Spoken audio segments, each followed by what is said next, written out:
Our next round is called This Is My, where we bring on a mystery guest who has a close connection to one of our panellists. This week, each of Lee's team will claim it's them that has the genuine connection to the guest, and it's up to David's team to spot who's telling the truth. So please welcome this week's special guest, John.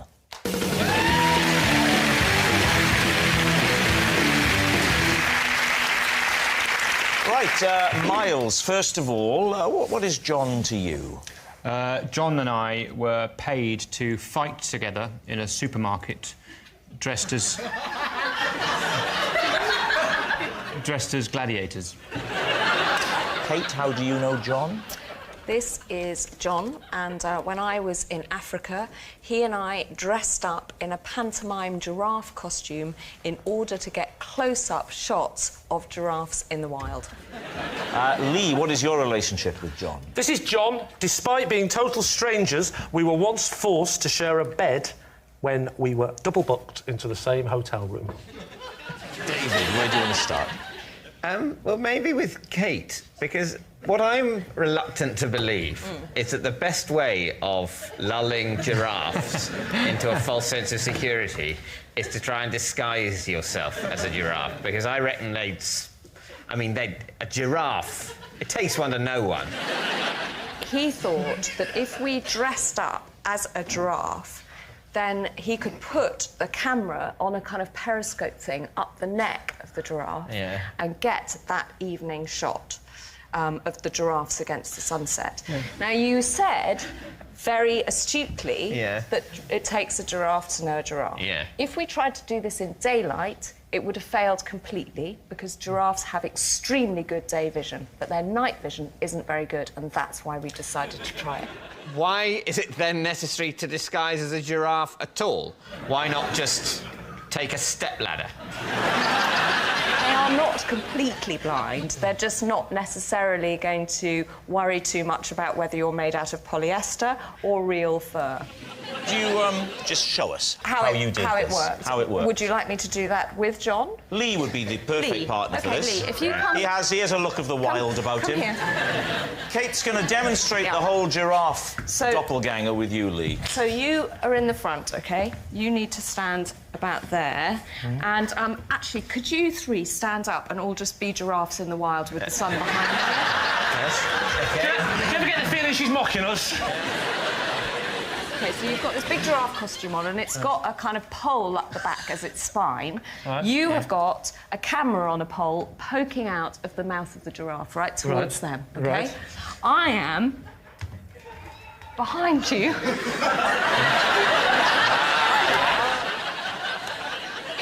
Kate, at what point do you say action? I've got the laptop here. Right. So I'm checking the focus and saying to John, OK, you're nicely framed up. That's looking lovely. There was a By the way, I'm a meerkat. Excellent. You're doing a very good job. No. All right, well, I think that's made it a lot clearer. Let's say a big thank you to our giraffes. But most of all, a big round of applause for our meerkat. Right. Who would you like to question next? Yes, Miles. You had to dress up as a Gladiator. A gladiator? Yeah. As in a Roman gladiator, or as in from the TV show Gladiators? Roman gladiator. So the sort of sword and sandals. Yeah, breastplates. What sort of gladiator were you? We each had a sword and a shield, and we did battle. And this was in a supermarket? Yes. Were you employed, or was this just... We were in... Or a distraction technique, so that someone else could steal biscuits. Some cakes. We were promoting a range of foods. Fresh lion meat, you know, the usual. We were promoting a range of foods, the Viva Italia delicatessen range. I don't know if you remember when Safeways rolled that out. And we would have this fight, and then one of us would die, or be beaten, be vanquished, and the other one would say, "Oh, how did you get the strength to beat me?" And you'd say, "From aisle 7, where I've been where I've been feasting on the Viva Italia delicatessen. What about Lee? Lee, remind us, what is your link to John? I've forgotten. This is John. Yes. And we were once forced to share a hotel room together, or share a bed in a hotel room, because we've been double booked. So, where was the hotel, Lee? The hotel was in Scotland. OK, do you want to be more specific than that? OK. It was right in Scotland. OK.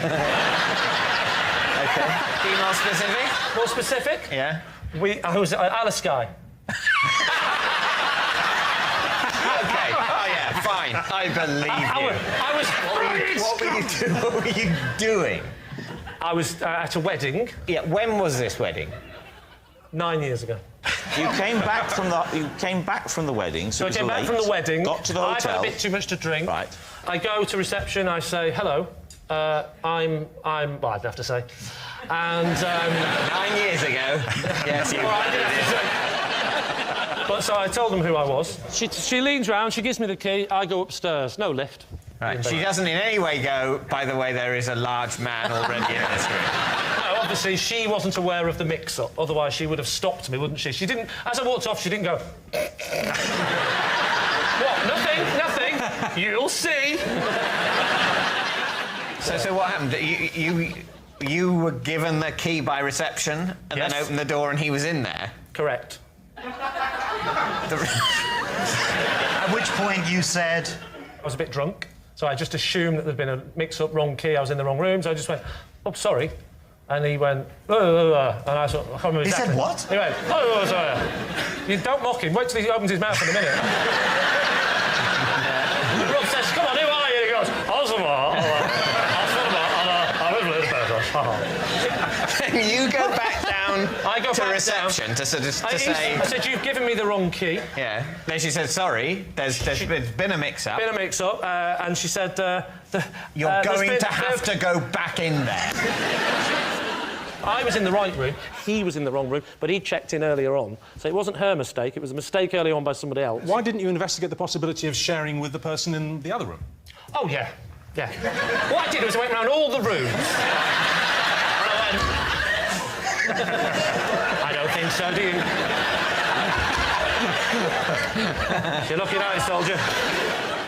When the two of you realised that you were going to have to share a bed together, did you have a kind of a negotiation? I have never been to bed with anyone where negotiations have been involved. That's not completely true. But,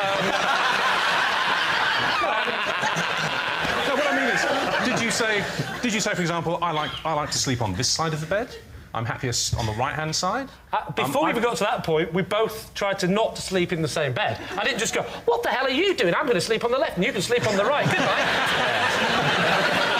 Right, so we need an answer. What do you think?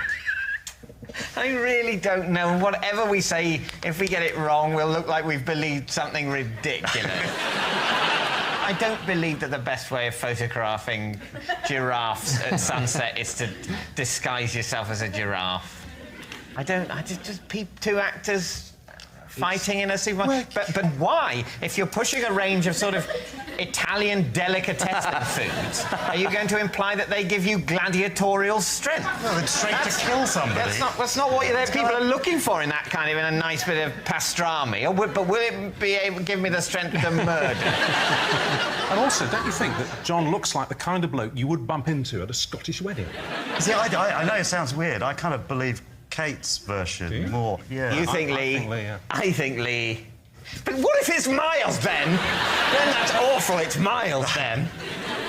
We're going to say Lee. You're going to say Lee, the wedding, the bed, the night together. Yes! So, John, would you please reveal your true identity? I'm John, and I was once paid to fight Miles in a supermarket.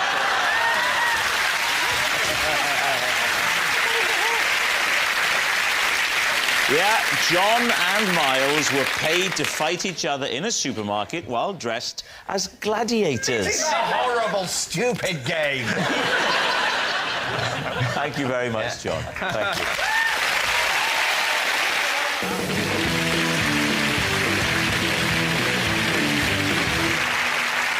So, first of all, Christian, what is Kevin to you? Well, this is Kevin, and he's the surgeon who performed the operation after I swallowed one of the pieces from the board game Operation. Diane, could you explain how you know Kevin? This was Kevin, but he is such a big EastEnders fan that last year he changed his name by deed poll to Albert Square.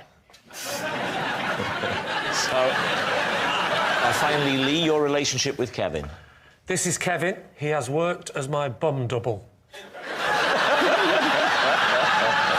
There we are. So, Christian's toy surgeon, Diane's real-life Albert Square, or Lee's cheeky friend. David's team, where do you want to start? Well, yeah, what a barrage of plausibility. Christian, what piece from Operation was inside you? It was the wishbone. How old were you when you swallowed the wishbone? About 23.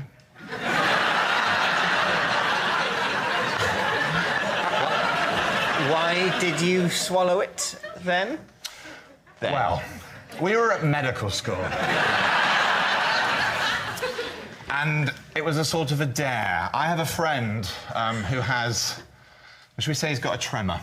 I bet him, I said, you cannot remove all of the pieces from Operation without setting off the big red buzzy nose.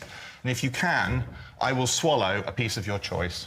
We've got a picture here just to show you. You had little metal pincers and you had to get the little plastic pieces. There was the Adam's apple, the broken heart. What's the scale of this? It's about yay big. So the wishbone thing, that's the thing... Oh, small. Small. Where did it get stuck? It got stuck in my lower esophagus. And the next day, I had a sharp pain and I coughed and a little bit of blood sort of puked up a little bit. I'm feeling a bit faint now. OK, a bit of blood. Nothing. It's not going to get worse, is it, than blood? Well, yeah, it would if I'd left it. So this blood was coming from your stomach? It had just stuck in the side of the esophagus. Yeah, but we must have... You don't just... It must have cut something, doesn't it? You don't just bring blood up with things being stuck, do you? Oh, Phil will. Well, you have a sphincter at the lower end of your esophagus that stops food coming up into it. Yeah? And that sphincter had closed onto this spiky little bit of plastic, and that's exactly what happened. So it's all right. So it's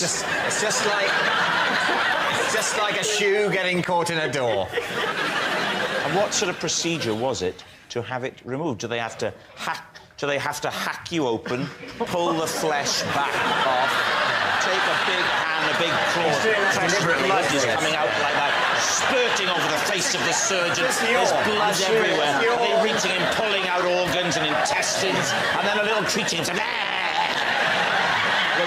and then they get the little piece. Or was it keyhole? Was it just a small camera with a little grabber on the end that went down there and grabbed it and pulled it out? OK, so do you want to move on to another suspect? Yes. Diane. Kevin's name is now Albert Square. Yeah. How did you come to meet such a weird person? He's a fan of the show. We see our fans a lot. Kevin waits outside... Sorry, Albert waits outside Elstree Studios for us to drive in and out, and we stop and we sign autographs. And he has cufflinks on, I notice. Unusual, isn't it, for a fan to kind of hang outside the show? Well, no, somebody who stands outside of Elstree, I wouldn't imagine him to be kind of perfectly decent, good people. What are you saying? Well, he is dressed at the moment, I would say, more like... He's not one of the... He's somebody who has an office job, and those hours don't necessarily collude with filming times. Very clever how you got Does he look like a surgeon to you? Could be a surgeon. Could be a surgeon. Yes. Can I just say, if we're talking about his looks, he's got a nice bum. What did he say? What he was hoping to achieve through changing his name? This is the thing. I mean, there are people that absolutely love the show, and this is just something... I can't explain it for you. You see, I would say the standard response to loving the show would be to watch the show. Fans do weird things, though, don't they? Right, so, Lee. Yes? In which of your glamorous film roles was a bum double required? It wasn't a film role. It was in my situation comedy, Not Going Out. You may have heard of it. Don't clap. If he has to start it, it doesn't count. What is wrong with your bottom? There's nothing wrong with my bottom. Why couldn't they use your bum? Yeah. I didn't want to get my bum out on national television. It's fair enough, isn't it? Why should Kevin have to get his? Sorry, Albert have to get his out. Yeah. That's No, the it's question. Kevin. If it's the bum, it's Kevin. Unless they're all true. A brilliant surgeon becomes obsessed with EastEnders. What was the scene? The character I play, Yeah. she's very similar to me, actually, Yeah. was in an adult movie, and at the end I was hung upside down and whipped by a lady also playing someone in the adult movie industry. Could Kevin turn round so we could see his bottom? Yes, Kevin would. Would you turn around, please, Kevin, so we could see your bottom? Thank you. And would you like Lee to... Could you, Lee, please stand up and turn Lee, around would so you we come can and see stand? Of your... course, no problems at all. Can you turn around and lift your jacket up? This is like a really strange police lineup, isn't it? Lee's bottom is about half a size bigger than You Kevin's. what?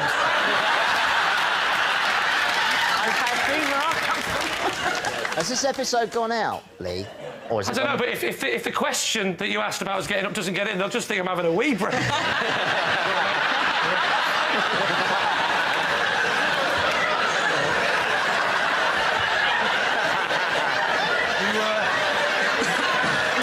You never like your mates, all right, there, isn't it? The hand dryers are broken, by the way. Are you satisfied? Kevin, you can turn back round now. Thank you very much. So what are you thinking? I think he's called Albert Square. Do you? You think it's Christian, don't you? I did think it was Christian. I'm between Christian and Lee.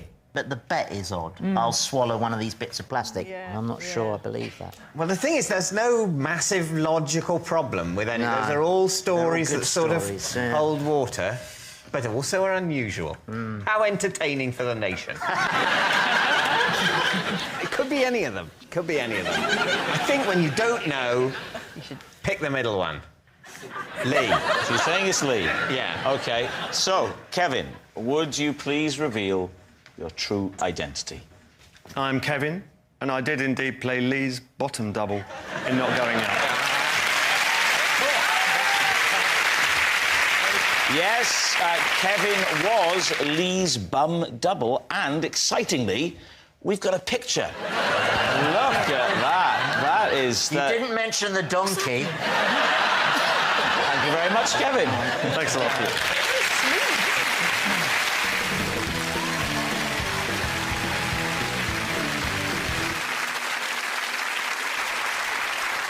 So, Robert, what is Edward to you?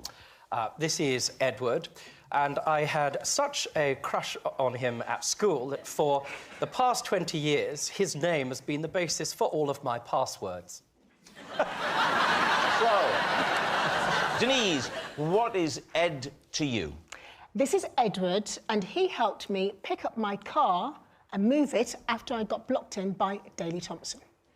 And finally, Lee, what is your relationship with Edward? This is Edward. I once dressed up as his wife so that his son would think that he'd seen his mum in the audience at the school play.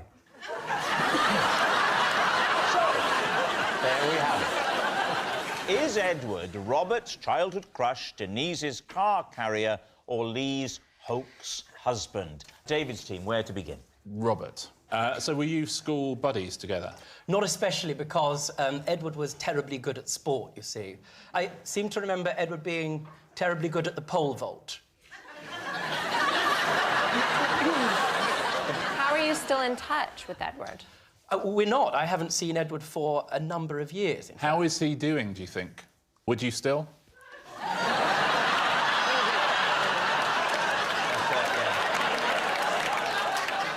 Can I just say that as my fake husband, I have. I'd say he's definitely moved into a new bracket. But a very happy one. Yeah. Yes, he's doing very well, I'd say. You know, very, very well indeed. Now, you said you haven't seen him for a number of years. No, a number of years. Specifically, when was the last time you saw him? The last time I would have seen him would probably be 1993 or 94. 1993 or 4?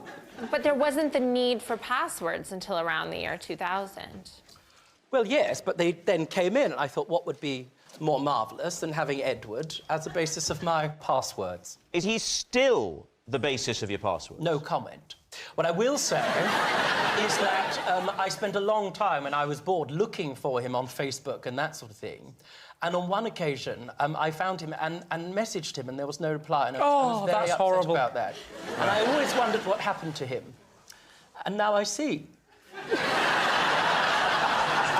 I'm struggling with this because this is a thing that is done. I had a crush on a boy in school, and his name is the basis for my passwords as well. And I've been trying to stalk him on Facebook, but he doesn't exist. He's not on Facebook, which makes him even sexier. But I'm saying this is... So you've got that exact story? Very plausible. Yeah, this is my story. His name's Luke Mate. Do you know him? Yes. You know... Luke? No, you Mate? don't. Because he was yeah, like... he lives 2 doors down from me. Single, newly single. No. Yeah. He works for Médecins Sans Frontières. He's a human rights lawyer, but works with them. But he takes 6 months of the year off because he runs a place for distressed puppies. He's a good guy. You know what? I literally just set him up with someone last week. That's so annoying. How frustrating. Great guy. Hell of a guy. All right. Who would you like to... very plausible. Who would you like to quiz next? Denise, explain what happened with Edward in the car and Daley Thompson. Yes, so I was parked in the car park at a stadium. Which stadium? Birmingham, Alexander Stadium in Birmingham. And which car park? So, like, you had just to... VIP. OK. It's probably the Denise Lewis car park. I mean, to be fair, if you own a car in Birmingham, you're automatically a VIP anyway.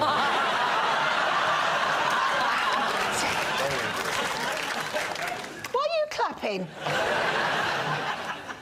So I'm in the car park, went off to work, had a big national championships, came back out, desperate to get back down to London, and my car was blocked in. That was Daley Thompson? That was Daley Thompson. Yeah. Well, hang on. How do we know that? Let's take it straight. What happens next? Well, Eddie, he's an official. Right. You know, he used to be an athlete, because he's well stacked. What was his sport? He was actually a thrower. Of what? Discus. Sorry, Discus. are you actually... You're a BBC commentator and you called him a thrower. A thrower. So he's a thrower of the incredibly heavy frisbee. Yeah, he used to compete national level. OK. Didn't quite make it. Yeah. Didn't quite make it. It's not easy to get to the top. Yeah. It's not easy. That's such a show-off thing to do. I'm sorry. I'm just actually saying. really, really hard to be an amazingly good athlete.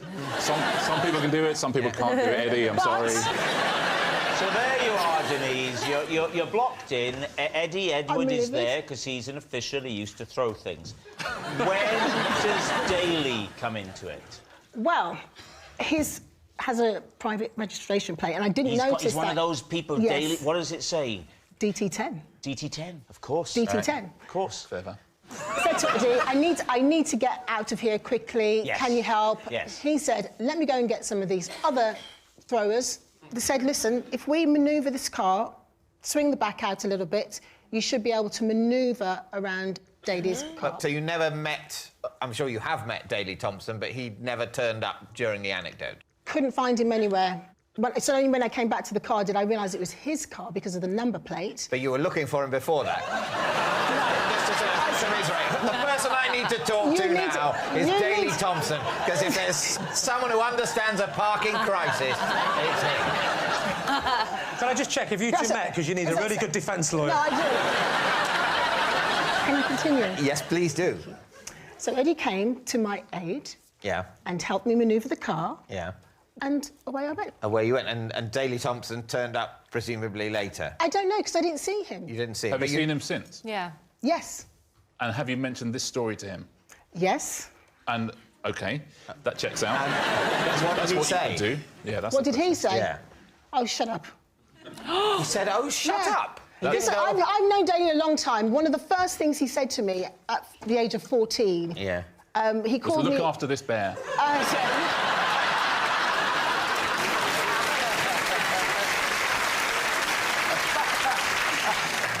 All right, now, of course, perhaps the most plausible of all is yet to... just remind us, Lee. This is Edward. I once dressed as his wife, so his son would think he'd seen his mum whilst performing in the school play. What was the play? It was actually a nativity play.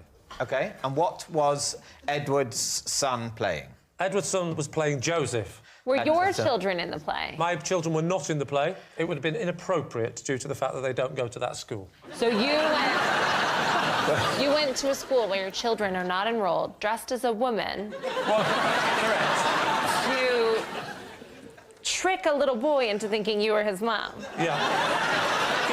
When you say it like that, it does sound a bit dodgy. Let's go back, Lee. Let's go back to the beginning. How did this come about? How did Edward approach you? So Edward was at the school, and apparently he got a phone call off his wife saying that she couldn't make it. Now, his wife had already missed 3 or 4 big events. You know, all the big ones that are important, like the sports days and the various things. And this was sort of like, I promise you I'm going to be there. I promise you I'll do this one. So why wasn't she there? Well, something to do with work, something got What's her work? I didn't get a chance to get into too many details. Edward rang in a panic. Absolutely panicking he was. What's her job? What's the wife's job? Yes. I actually don't know his wife very well. But do you know him? Well, I know Edward, yeah. You're the first person he'd call, though, but you don't know his... That's right, because me and him do lots of things behind his wife's back, and he knows that... So he rang you up? Yeah. And what did he say? He was panicking. They went, Lee! I went, what? He said, she's not turned up again. I said, who? He said, my wife. I said, what does she do for a living? He said, not now. He said, I need your help and I need it quickly. Yeah. I said, you know me, I'll always be there for you. He says, I need you to meet me at my house. So I get to the house, I run in the house, and he only had time for one phrase. Put this on. He said, I need you to dress as my wife, because last time I went to see him in a play, she didn't turn up. And I said, but you saw me, right? And he said, the kid said, no, I didn't see you, because the spotlights are so bright. Everyone's just like a silhouette. So, he said, that's how I think you can get away with this. I want you to dress as my wife, and then when he looks out, he'll think that you're with me. Did he notice your beard? Well, this is the thing. I said that. Now, as luck would have it, I don't know what his wife does, but she has a beard. I know she works in a circus. I don't know exactly what she does.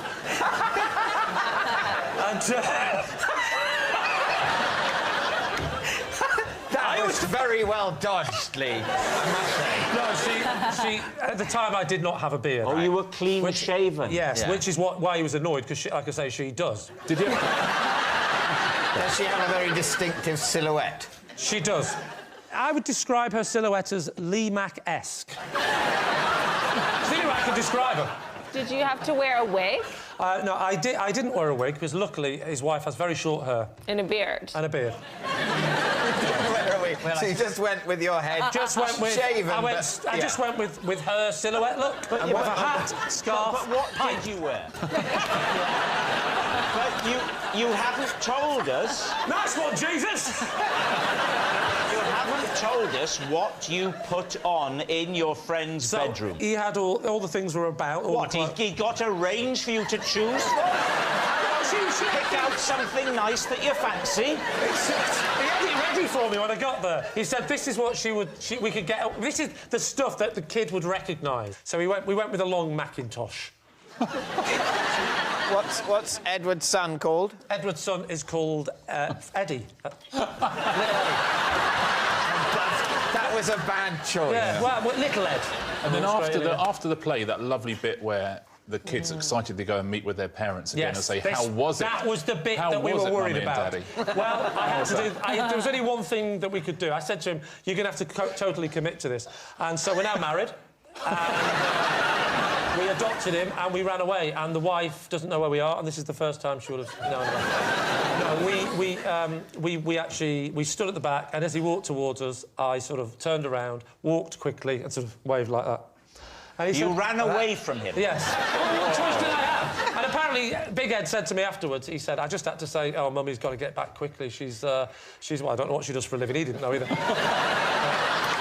We need an answer. So, David's team. Is Edward Robert's childhood crush, Denise's car carrier, or Lee's hoax husband? Well, it's... Well, I mean, Lee was fairly convincing. hard to see past that, isn't it? What do you think? I feel like when Denise was telling her story, Edward was smiling a little bit more. Look at him. Look at his... See? Gosh, it's difficult, isn't it? I'm tempted to say Robert. You think Robert? And I'm really torn. I would say Denise, but I just don't know, because I was wrong once already.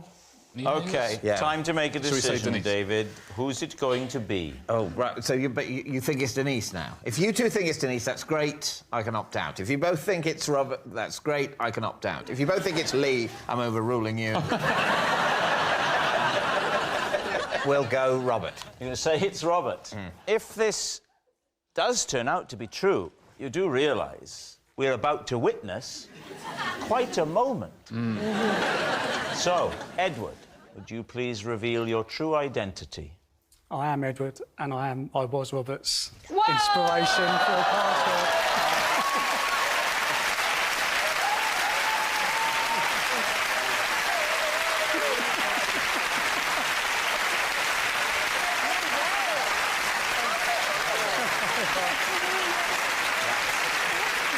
Would you like to say anything to Edward, Robert?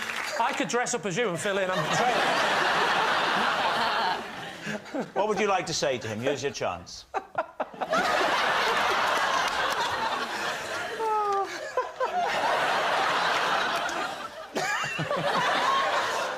Yes, yeah. Hello, Edward. Hi. Well done, you really kept it together. Edward, did you realise that Robert had this crush on you? No, not at all. Oh, you must have done. What a lovely evening this is for you, then. Thank you very much, Edward. Very nice to see you.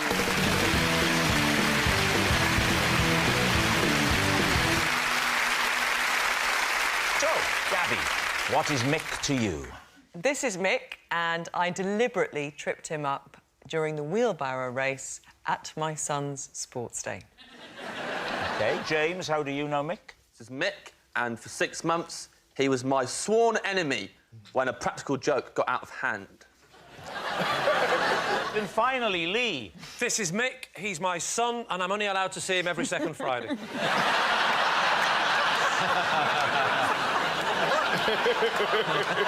Sorry, no, that's not it. This is Mick. I once took him home from nursery instead of my own son. So there we have it. Is Mick Gabby's cheated child, James's feuding friend, or Lee's traded toddler? David's team, where would you like to begin? Well, Gabby, the wheelbarrow race, you were also a competitor. What was the format of the race, and how did the accident Your happen? classic sports day wheelbarrow race. Child is the wheelbarrow. I was driving my son as a wheelbarrow, and Mick's mum, Barbara, was driving him. And there's always a lot... I feel our family gets a lot of pressure on sports day because my husband was an international rugby player and I did sport. And people always look at us as if they're the ones to beat. You know, I always feel that added dimension of competitiveness. You were a rhythm gymnastic, weren't you? I was a gymnast. Yeah, I think they're looking more at him. Carry on. So we were in the lead, my son and I. And you know, like in your peripheral vision, you can feel somebody coming.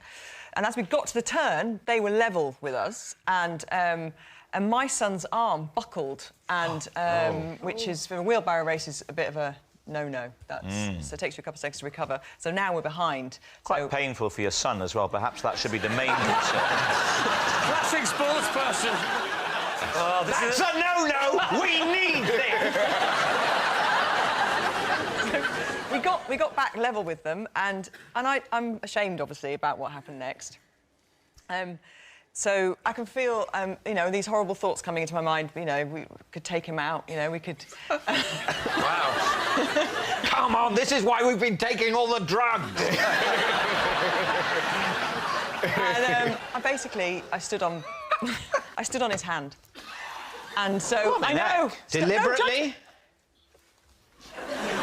You were thinking we should take him out. So he then slightly buckled. So Which is a no-no. He got himself back into the race, Yeah. and I decided that I couldn't let us win because that could be construed in some people's eyes as cheating. standing on the opposition's hands. And in some people's eyes, physical assault. So I had to then sabotage us because I couldn't let us win. So I deliberately kind of pushed my son into the ground. So you assaulted 2 children. I kind of just, you know, pretended to trip onto Reuben. So, Right. and then his arms buckled, double buckle, which is a no. No. And that meant... Reuben is your boy. Yes, oh gosh, yes, yes, yeah. You know, the one with, the one with the face like that. All right, who would you like to speak to next? OK, James. So Mick became your sworn enemy because of a practical joke. That got out of hand. That got out of hand. Yes. So what was the practical joke or prank? First of all, I'll say for the record, before we carry on, I hate this boy. I'm nothing but content for him, and I'm furious he's got on this show. I just think I feel I can only see him every second Friday.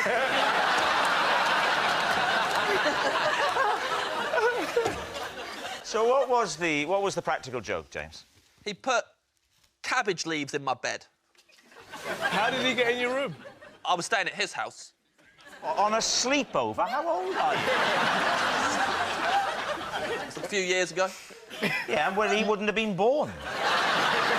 He was 9. And you were, what, 31? I was, what, 28? 29? And how do you know him? I know his dad. He's his son.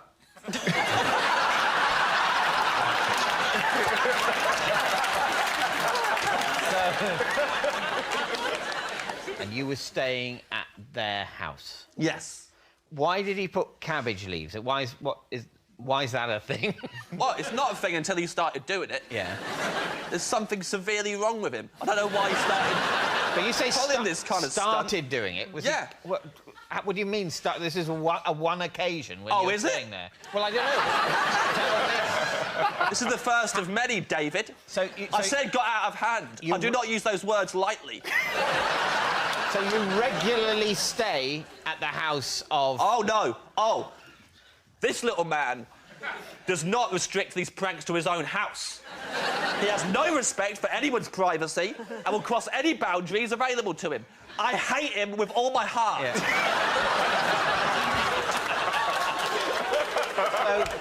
So he initially put cabbage leaves in the bed you were sleeping in when you were staying at his father's house. Yes. Right? And then subsequently... Yes. He has followed you and put cabbage leaves in other places you've been sleeping. No. OK? What then? He sent me a cabbage in the post.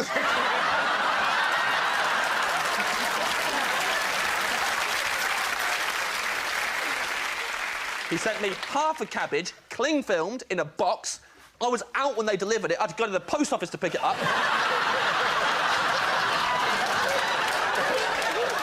There was a note inside that said, "You got cabbaged again." So, OK, so he's doing that. Did you, bearing in mind that this is a minor, did you at any... It was a major, as far as I'm concerned. Did you at any point retaliate? Yeah, but it took me 6 months. What did you do? After 6 months of this... Well, when you say 6 months of this, Yeah. what is this? There's the initial cabbage leaves in the bed at his house, and there's the posted half cabbage. Yeah. Anything else? His granddad cabbaged me to my face. What does that mean? He gave me a present. It was all wrapped up nice. I thought it was a nice present. I unwrapped it. It was another half a cabbage wrapped in cling film. Members of the public started cabbaging me. I made the mistake of talking about it on the radio, and then everyone got the idea, and I couldn't turn up to a gig without there being a cabbage hidden somewhere in my dressing room. Well, thank God you're playing safe and not saying it on telly, eh? Yeah.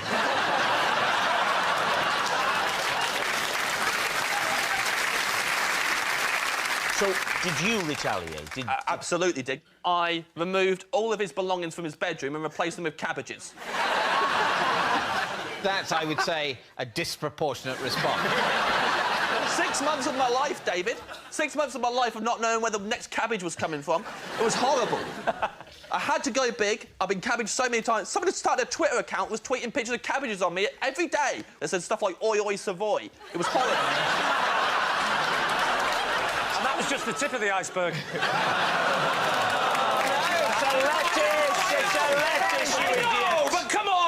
some slack. No. I would say that compete with anyone that. who can enjoy that joke about a lettuce would have to be a sociopath.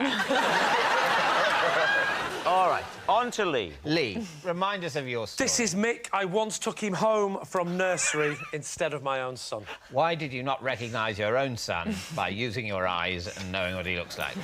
I do recognise my own son, but we had this new pram, and the pram, I put him in the pram. He was very young at the time, because, well, you have to go to nursery. And I put him in the pram. At nursery? They're not a pram, a push They're a pram when they're sort of tiny. A pushchair, you make one mistake. You say lettuce instead of cabbage. They're on your back. You say pram instead of pushchair. I get to see him every other week. I'm stressed. I put him in the pushchair, and then I got chatting to all the other mums and dads and stuff. Got chatting, turned round. Little did I realise that one of the other parents had exactly the same pushchair, and because he was asleep, I just didn't bother talking to him because I thought he was asleep. Pushed him and got all the way home. Long walk as well, because he goes to school in London and we live in Aberdeen. How long was it before you realised? Probably Glasgow. It was about... believe it or not, preferably do. Yeah, that's very much the question. Believe it or not, it was as I went into the front door and I pushed him towards my wife, who was coming towards me, and she said, "That is not my son." But the other mother would have recognised her child, so let's go to the other mother. Let's go to the other mother. What happened there? So, obviously, I'm not there to see the other mother. No, but presumably in the police interview later, you've gone through those details. No, I knew it would be a bit of a nerve-wracking experience, so I thought I'd better play safe and just keep him, and that's what we did. We just ended up bringing up another child. So I got into the house, pushed him into the house. Yeah. My wife said, "That's not my son." So I went, "Oh!" I realised immediately what had happened, obviously. I turned round and I raced back to the school very quickly. So I got in just in time for them to go, "What are you?" And then... So you got back just in time. Got back in time. Just before Mick's mother was going to start screaming, my child has disappeared, my child has disappeared. Yeah, because what had happened is she was getting a bit frantic, but someone had calmed her down by doing the obvious and pointing to the child and saying, use your logic here. Yeah. There's a child abductors don't tend to leave a child as well. So, David's team. Is Mick Gabby's cheated child? Maybe.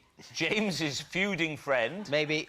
Or Lee's traded toddler? No. I think that the cabbages, that is a good trick, because cabbages, when they get warmed up, stink. I also have, been to many a sports day where the parents do get incredibly competitive.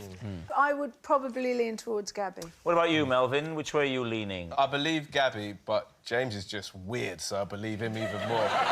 Your paranoid view seems to be the whole country's in on it. Now everyone's sending you cabbages. Every time people laugh at me, I suspect they're my enemy, which makes my job very difficult.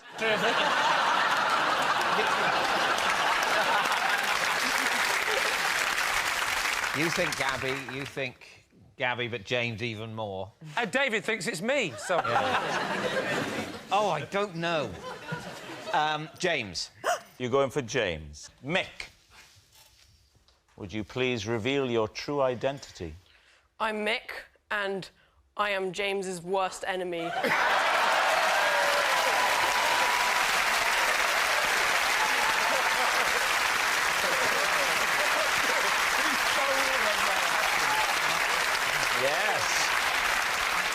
Mick is James's feuding friend, and here's the proof that that is what James did to Mick's bedroom. Thank you very much, Mick.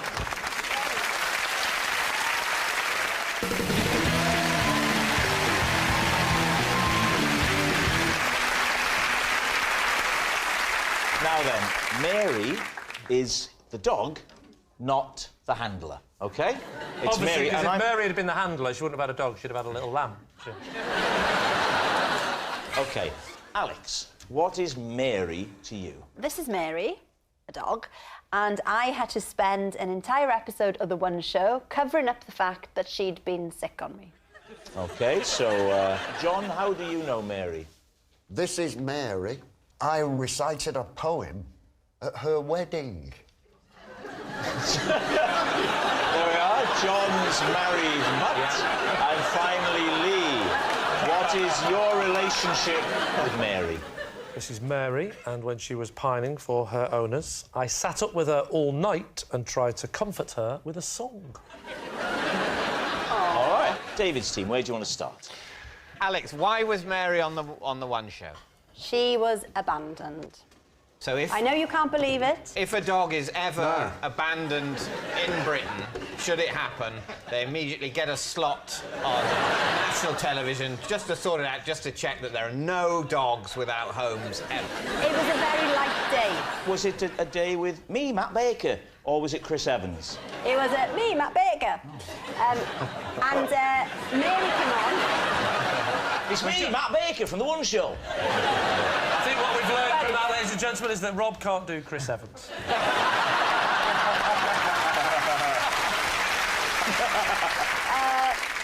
So little Mary comes on the show and we want to rehome her. We gave her lots of treats because she was on television. She came to sit on me and then the treats all became a bit much. Under the lights, mess. OK, so you didn't have a story for The One Show. You scooped up a stray dog, pumped it full of sugar and got your just desserts. Why wasn't it immediately noticeable that Mary was being sick? Because as we were linking into whatever came next, it wasn't relevant. We'd moved away from Mary. Okay. Oh, yeah, Matt Baker was pushing bounty bars into a pony's face by then. In the meantime, Mary is being violently sick. So you're talking about something else. Yeah, we You're go into something stroking else. Mary on your knee. Mary. Then Matt's sort of saying... Matt Baker's spooning Angel Delight into a fox. What I want to clarify is what's on television at that moment. My face. So it's a close-up of your face. It's only to here, so you can't see that you're stroking this. Mary, or that it's And you come to can't some sort of see the fruition. mess. And Yeah. they just said, just carry on. OK. Did Mary stay there, or did Mary sort of think, oh, they're Well- sick here? She didn't have time to react anyway. Matt Baker was on top of her with a curly-whirly, just... Well, you've got room for more now, haven't you? OK, John, when you came up with your story, did you realise that Mary was a dog? Yes, of course.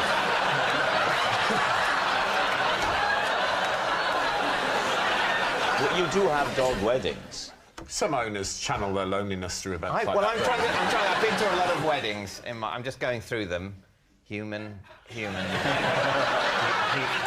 know, I think they might all be human. Now, listen, dogs It is a fact that dogs get married. Dogs get married. But also, it is a fact that dogs don't get married. That's all right. Okay. So, John, you wrote a poem and performed it at the wedding of Mary. Tell us about the experience. Well, it was a poem I'd already written that had proved to be very popular at modern weddings. It's called I Wanna Be Yours, and the first verse goes, let me be your vacuum cleaner, breathing in your dust. Let me be your Morris Marina, I will never rust. If you like your coffee hot, let me be your coffee pot. You call the shots, I wanna be yours.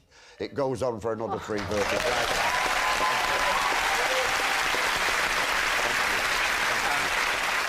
Who is Mary's owner, and do you know the owner? Yes, Mary's owners live next door but one, on the right-hand side of our house. Going out. Right. If you're going out, she's on the right-hand side. That's a good point. So if you're going in the back door, they're on the left, aren't they? Yeah, that's right. And John, describe what was the ceremony like? It was conducted by the vet, who had neutered her husband. It's kind of sick. If the arrangements had been explained to me beforehand, I don't think I would have got involved. Yeah. What was the husband's name? The dog that was fulfilling the role of the husband here. Do you remember the name? Tyson. Tyson. Do you know Tyson, the owners of Tyson, or did you only know the owners of Mary? I knew the owners of Mary better, but I did know the owners of Tyson as well. So Tyson and Mary weren't owned by the same people? No. So no. how were they going to cohabit? Because usually dogs tend to live with their owners rather than setting up home on their own. Good question, David. Tyson lived next door but one, on the left, going out. So they saw a lot of each other without actually cohabitating. John, where did the wedding itself take place? At a place called Old Hall. They breed their own sheep. So as it happens, Mary did have a little lamb.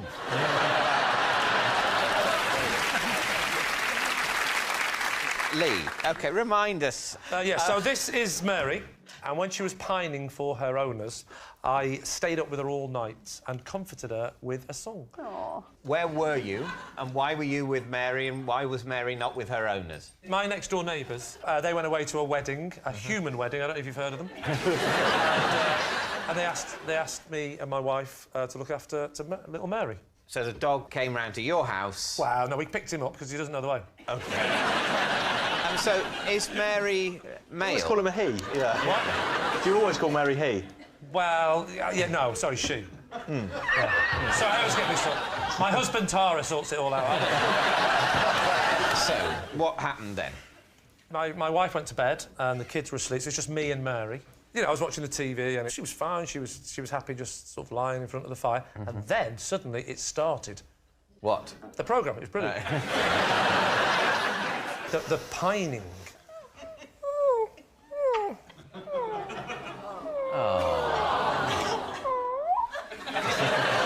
So this pining got worse, the pining got worse and worse. That was breaking my heart, it really was, and ruining the show I was watching. So it wasn't, it was the one show, I didn't care. And I phoned her. Your wife goes to bed before the one show. No, David, I'd recorded it. You're right. Always record. You record the one when show. There's literally nothing else to watch. And I phoned up my neighbour who was at the wedding, and I said, "Look, Mary's pining." She said, "Have you tried everything?" I said, "I've done everything. I've taken my foot off her tail. So they said, "Well, you're not going to believe this." I said, "But there is a way that you can keep her calm as she calms down." Right. Do you, by any chance, have the song "Money for Nothing" by Dire Straits? and she said, that the owner said, if you play that song on your CD player, Mary will calm down. So I get the CD, I put it on, and it was like magic. It was unbelievable. The second it went... Can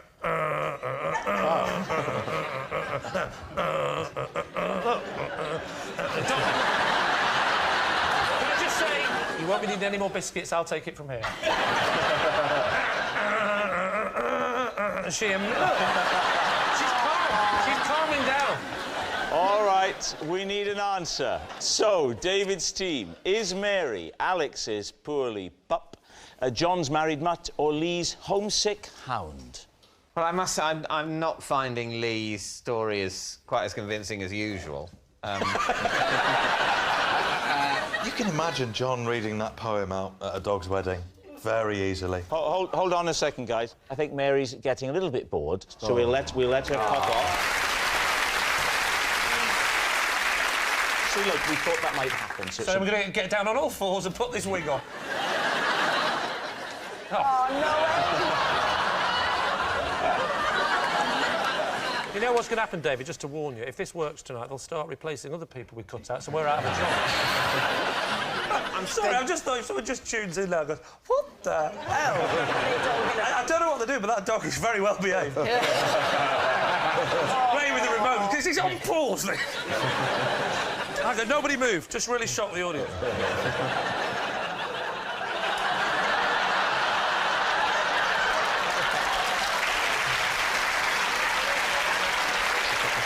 Can I just say, that's not going to work if you clap. OK. Greg, what do you think? The dog throwing up on the one show. I believe Matt Baker's capable of that cruelty, but on this occasion, I don't think he did, no. I mean, I'm erring on the side of John. OK. It's got to be John. I want it to be so bad. Yeah, I do as well. Well, I think we're going to go with John, then, are we? OK. You're saying it's John. Right. Now, Mary is resting, so I will give Mary's answer for her. Get behind the cardboard cutout.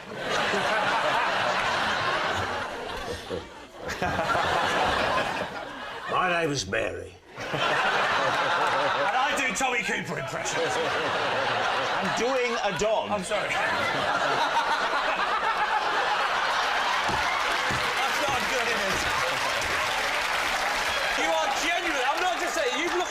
genuinely to scale as if you were a jockey on a horse.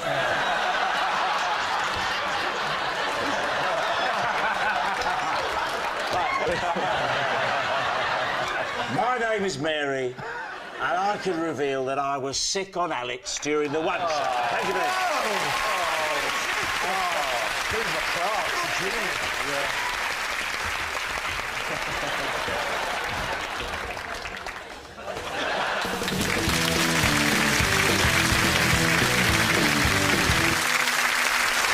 So, Aisling, what is Marie to you?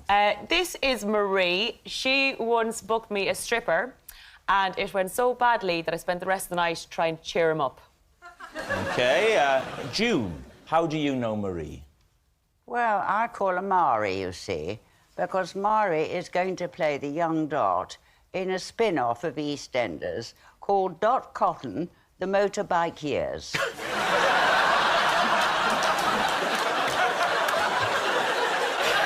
OK. And finally, Lee, what's your relationship with Marie? This is Marie. She once asked me to pop into her house to get rid of a spider.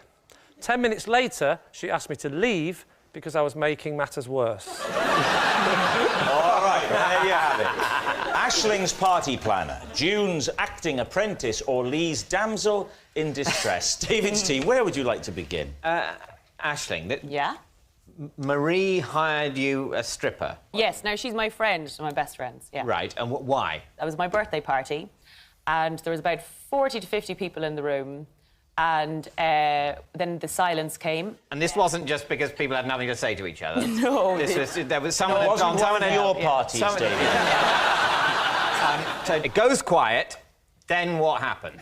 And out came a fireman.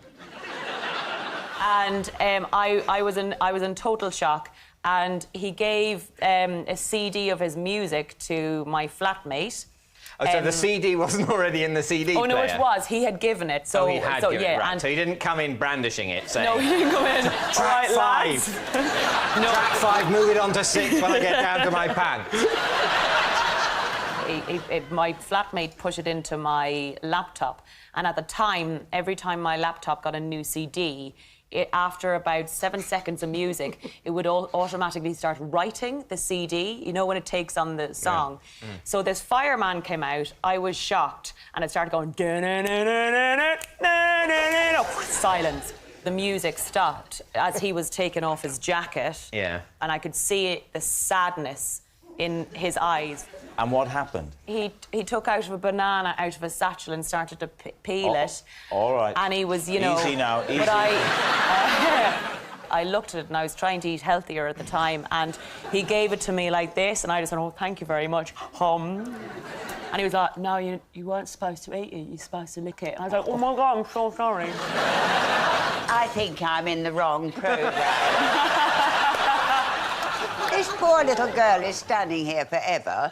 What's it got to do with her, I want to know? Marie booked me the stripper, and she was also really disappointed. Oh, you naughty girl. Because we'd all chipped in a tenner, and Marie had spent ages looking for a nice, fit policeman, and she opened the door and she was really disappointed because a little bit of a tubby fireman turned up, and that is not what she'd ordered. So, how did it end? Oh, well, after the banana incident, he went for the next bit, which was the whipped cream. And he covered himself in whipped cream. And again, I was trying to... I'd cut out dairy out of my diet. He put it on his chest. And that's covered in baby lotion as well. So I was a bit like, that's disgusting. Because you didn't lick off the cream, that Yeah. meant that he would have had to take that off, which is the saddest image Yeah. of all Just time. A stripper just upstairs going, oh, God. But he did loads of it on. Do you think that's why he was so tubby? That he was forever...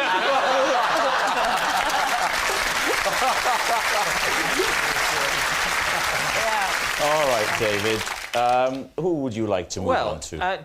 June, what's the broad outline of Dot Cotton, the motorbike years? Well, they've done this before, haven't they? They had a young Lou and a young Ethel years and years and years ago, and they decided they'd have a young Dot to show what she was like before she was married. Dot, you see, you was apprenticed into hairdressing. And what happened was she used to go around on a motorbike with a sidecar. This was before she married Charlie. She met him, actually, because she nearly knocked him down with the motorbike and the sidecar, and that's, unfortunately, how she met Charlie. So she used to go around to her customers on the motorbike.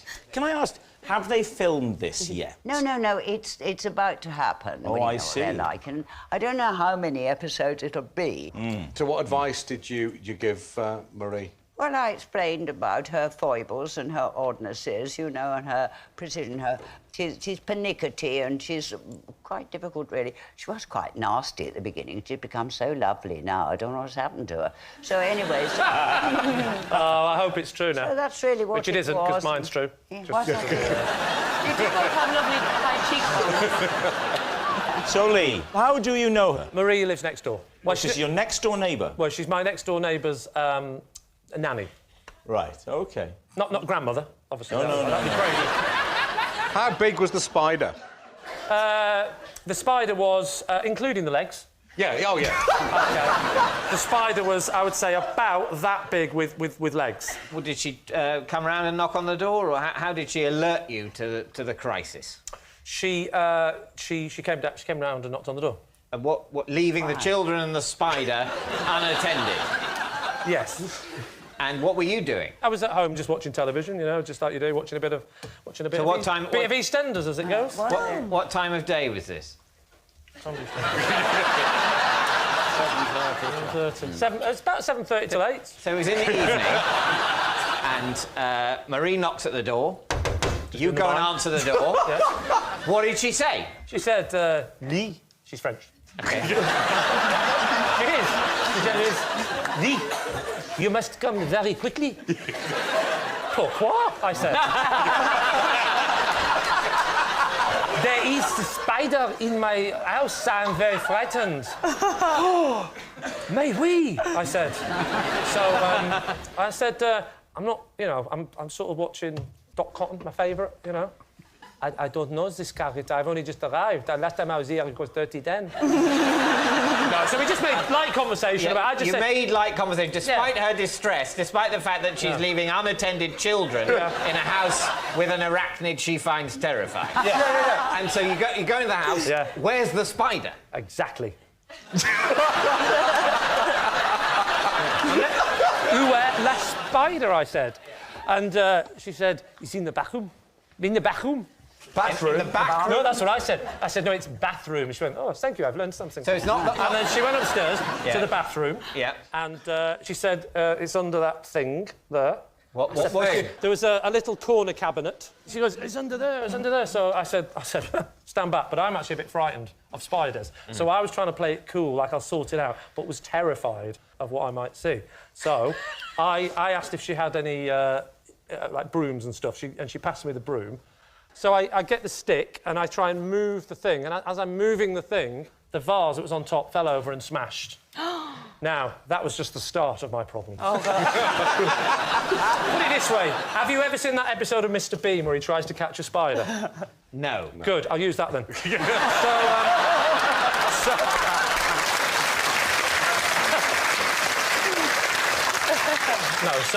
So the vase smashes. Now the child comes in, sees me. I panicked, saw the broken vase, saw the child with no shoes on, and just sort of went, whoa, get out, like that. Bit too assertively, and the child started crying. Oh, but why do you make me cry so? Hang on. No. The child is not French. No, that's what I said. I said it.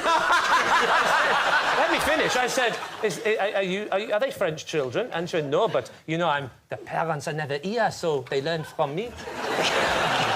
It's unbelievable. 3 years old, never been to France. He's going, boo-hoo, boo-hoo. Why must I cry? Horrible. What happened then? She shepherds them out like that. So I got a bit more brave, and I went over to the thing like that now, and I just go for it. I just pull it like that. The whole thing goes over. The drawer comes out, and things spill all over from the top drawer, and there's some awkward things in the top drawer because I am in the bathroom that Marie uses, so it's her bathroom. I'm not going to go into detail. What sort of awkward things? I don't want to embarrass her. But a Lee Mack video?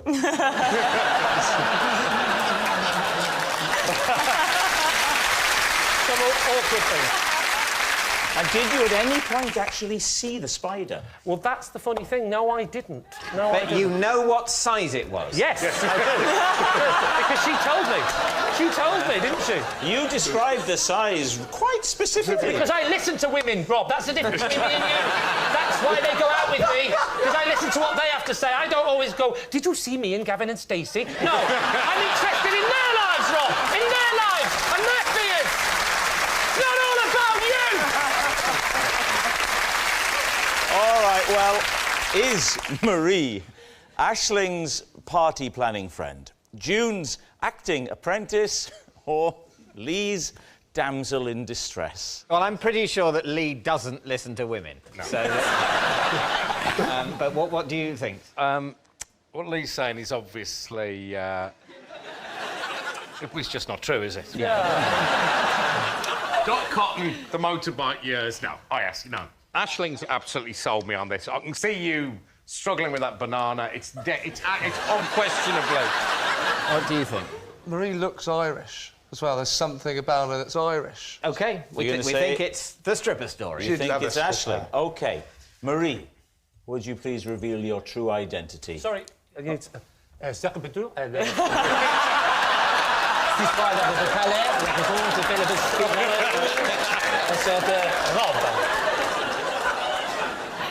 Je m'appelle Marie, et I booked a stripper for Aisling's birthday. You know what? Genuinely, for a moment, then I thought, oh, it is me. You're not French, are you? No, I just really wanted that story to be true. Thank you very much, Marie.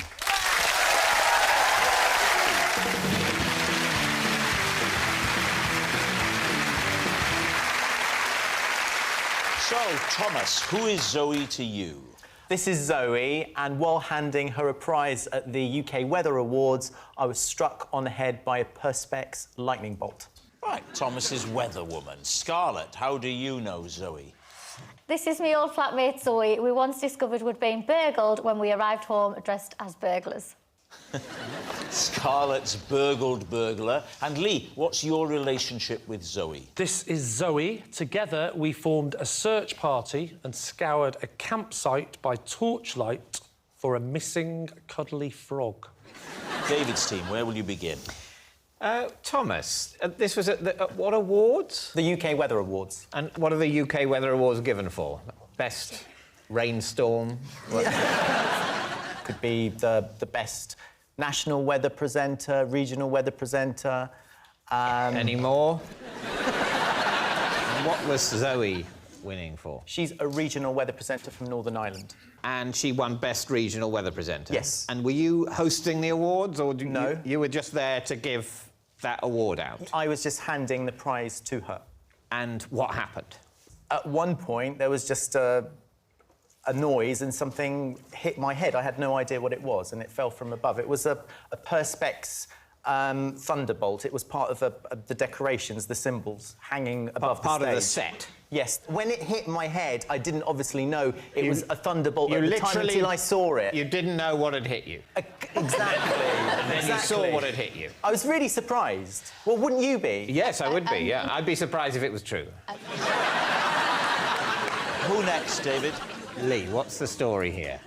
Zoe and I... Yeah. We had to do a late-night cuddly frog search by torchlight. Yeah. OK, so who did the cuddly frog belong to? The cuddly frog belongs to Zoe's very young child. How did you know Zoe? Zoe was about 4 or 5 tents down from us. I didn't know Zoe at all. Paint the picture for us, Lee. You're in the tent. Have you zipped up? Oh, yeah, we're totally flat down. Right. You and Mrs. Mack are cuddled together? We are, you know, we're on our inflatable mattress. Right. What? Actually, no, Mrs. Mack is also inflatable. And it was very much an inflatable. The kids, they're not real either. And then a rat-a-tat-tat. Yeah, you don't do it on a tent, it wouldn't work. A flap, a flap, flap. And what happened? I heard a sort of distressed... signal, whimper, as any way I could say. A whimper. Now, who is this? This is Zoe, or is this still your wife? No, this is not my wife. This is Zoe, who I don't know at this point is called Zoe. No, Zoe is outside the tent, sounding a bit distressed, and then I heard maybe 3 or 4 tents down the crying of a small child. Oh. Oh, where's my frog? He said, where's my frog? And I said, darling, we'll finish this in a moment. I must go out and see what's going on. So she put the Scrabble set away. So I stepped out of the tent and I said, are you OK? And she was a bit teary. She went, not really. My child's I thought toy... she had a Northern Ireland accent. Oh, no, that's me. They can't all be true. Do you know that means that you're now not telling the truth? Yeah. Think about the logic of that. My advice to you, Scarlett, is to pretend that your former flatmate is also a Northern Irish weather presenter. So, I go outside the tent and I see that Zoe is a bit distressed. I said, madam, can I be of any assistance to you? What did you have on your feet? What did I have on my feet? I had skis. What do you mean? Well, hear me out. You've sprung into action. Yes. In the tent. All right, I had springs on my feet. And I'm wondering, do you do your shoes and take a while? You sling on a pair of Crocs? I had my slippers on, my lambskin slippers. And I went outside with my little slippers on, and I said, are you OK? And she went, no, my child's lost his toy and he's getting very distressed and he can't sleep without it. And I said, well, hey, you shouldn't be doing this on your own. I said, love, get out of the tent and have this one. Well, she was snoring at this point, so I got the torch and we went searching for the frog. Where did you find the frog? Well, this is the interesting part of the story. You I said, hope so. hopefully. It was actually in there's a small shop on camp, and it was in the fridge of the shop, and the shop was dark, but the fridge was lit up because the fridge stays on. And it was sitting in the fridge. Oh. The child has put the toy, apparently, in the fridge to play a game, forgotten about it, left it, and it's just stayed there. You could see it behind the glass-fronted fridge. And the shop was locked, because it was night-time. So we had to leave it. We couldn't... I was going to break in through the skylight. I thought, I can't do that, can I? I can't break in for a soft toy with a woman I've never met. With a couple of torches, and we both had balaclavas on. It would have looked good. Nasty, are you taking notes? No, I think you're doing a drawing, aren't you? I'm not offensive. You're just boring the life out of me. Occupying myself, brother. I'm not sure attention's meant. Now, Scarlett. Yeah? Remind us how you know Zoe. So, Zoe is my... How you know Northern Ireland weather woman Zoe. So, me and Zoe went to uni together, and we lived together. And we had been on a night out, got back and discovered that we had been burgled whilst dressed as burglars. Right, OK. Why were you dressed as burglars? So, when you do initiations, because we were in the hockey society together, we had to dress as burglars, because we were in the first year, and then the second and third years dressed as cops. So we went out and we had swag bags, masks, stripy jumper, and then came back and discovered we'd been burgled. So obviously when the police rocked up, they thought we were joking. And we were in hysterics. I was just stood there with my swag bag like, we've been burgled. Did the police think you'd burgled it yourselves? I just think they thought it was like a uni prank. Right. Are you sure they were police? Because you said it was a cops and robbers party. They legit workers, we'd rang them, yeah. Right, OK. And what was funny is my friend Sarah's mum came to pick me and Sarah up, and when she went in my bedroom, she started crying. She was like, oh, my God, look what they've done. And I was like, no, Wendy, this was just my room. My room was just a mess. They just took my laptop off my bed. It's fine. Why would they smear that on the walls?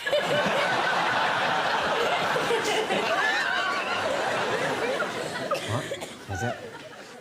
Nasty's saying you don't look the same age. Yeah, man, that's some Back to the Future Marty McFly business. If you was in the same uni, you must be a first grade and she was at least a year above you. No offence, Zoe. How old do you think I am? All right, you look, realistically, This is no time for realism. Yeah. Early 20s, late 20s? No, I'm not. I'm not early 20s. Late 20s? I'm 28 this year. So late 20s then? Yeah. Yeah? You go, Mid to high 20s. Yeah? With the high 20s, yeah? Boom. Oh, Nasty, please Zoe. be nice. You look like me, baby girl. You could be in your 30s. Can I ask you a question, Nasty? Have you ever met a woman? Who's that? But you gotta be honest. We're trying to save people's lives right now. Feelings if you want the truth. You can't handle the truth. You know what I mean? It's true, though, isn't it? It's like me saying, "Raw, I was in school with my mum." Yeah, Like- but Zoe's younger than me. Zoe is legit younger than me. No, because she was finding her kid's frog. No, she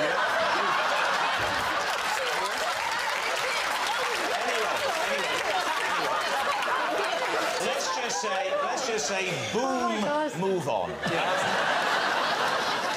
Prue, what do you think? I believe half of Lee's story. Is that all right? Well, that's a first. Nasty. Yeah, Tabernacle Man. Well, Tabernacle. he definitely means you, Thomas. What's the name of our Prime Minister again? Theresa May. Yeah, see, I mean, although at time of broadcast, it won't be. Well, she had malfunctions on her set and things dropped down on That's a very good point. Yes, Things absolutely. happen exactly on the weather all what the he's time. talking about. Yeah. That's true, actually, yeah. This is like one of those buddy cop movies, isn't it, where the two different cops have been paired together. I really don't think this is going to work, but we'll give it a go. But you get... That's a very good impression of Big Nasty. Well, my team doesn't think it's Scarlett, so we're ruling out Scarlett, and then it has to be one of Lee or Thomas. Oh. Knackerman. All right. You're going We'll with go Thomas. No. It's not you. Here we go. Zoe, would you please reveal your true identity? I'm Zoe, and Scarlett and I discovered we've been burgled whilst Christmas burglars. Yes, Zoe is Scarlett's burgled burglar. Thank you very much, Zoe.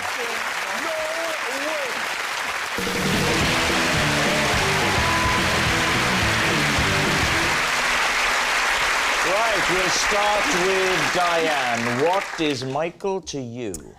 This is Michael. I once punched him in the face because I thought he was a ghost. Bob, how do you know Michael? This is Michael, and after cutting his hair, I got a job on a campsite as a hairdresser. And finally, Lee, what's your relationship with Michael? This is Michael. Together, we helped free a donkey that had trapped itself in the cubicle of a seaside toilet. So there we have it. Is Michael Diane's ghostly guy, Bob's campsite client, or Lee's donkey do-gooder? David's team, where would you like to start? Well, Diane, where were you when you mistook Michael for a ghost? I was backstage at the Theatre Royal Bath. And what were you doing there? I was in a play. What happened? You were in the dark, waiting to go on the wings? I was in the wings. In the wings, waiting to go on? And I'd been told a ghost story about this. Where that the was Theatre Royal Michael? Bath is haunted. What was the story? Well, that the theatre was haunted. They said that about once a week, this ghost, a man with white hair, would float around the theatre. So you heard So that then story? I'm standing in the wings. Uh-huh. I turn round and I see... Well, I know it's Michael now, but at the time I thought it was the ghost because of the hair. And I sort of inadvertently punched him. And what was he wearing? He was wearing quite dark clothes because he was, you know, working backstage. He looked like he was kneeling on some sort of prop. So he looked like he didn't have any legs. That's what made me think, oh, my God, it's the ghost. So he sort of sidled up and knelt on something. Yeah. I have to say, I have slightly less sympathy for Michael now. I realise that what he did is he sort of crept up behind you and knelt there. That is slightly creepy behaviour, isn't it? Yeah. I did ask him why he was kneeling on the bookcase. Yeah, but I imagine at that point he was also asking you why you hit him. Yeah. Did he answer you? Was he able to say why he was kneeling on there? Yeah. He said there weren't any chairs backstage.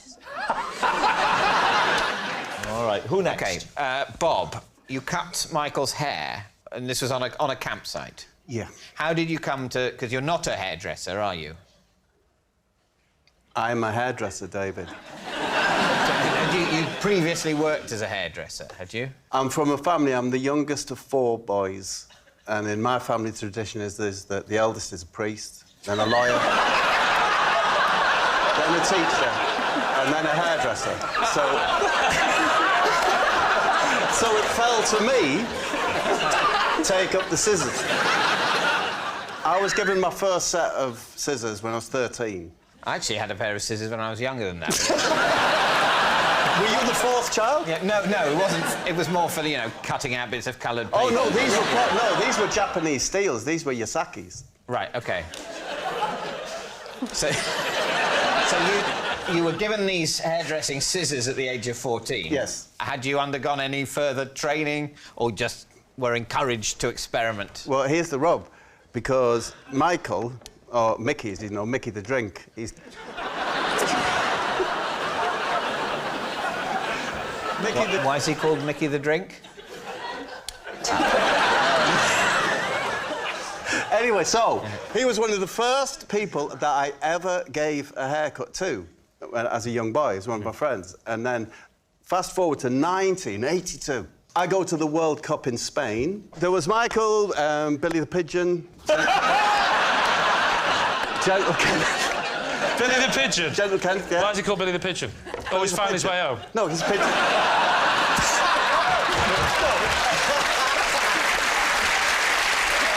Because he had, like, a fat chest. We all went to Spain. We were on the campsite for the England fans. I, as always, gave Mickey his haircut. And the one-man army from Nottingham, the Nottingham Forest fan, caused all the trouble out there. He demanded that he had a haircut. What trouble did he cause out there? Well, for example, he rushed to the cafe that we're in and threw a coin like that. Could have damaged anyone. Luckily, it went straight in the slot machine and won the jackpot.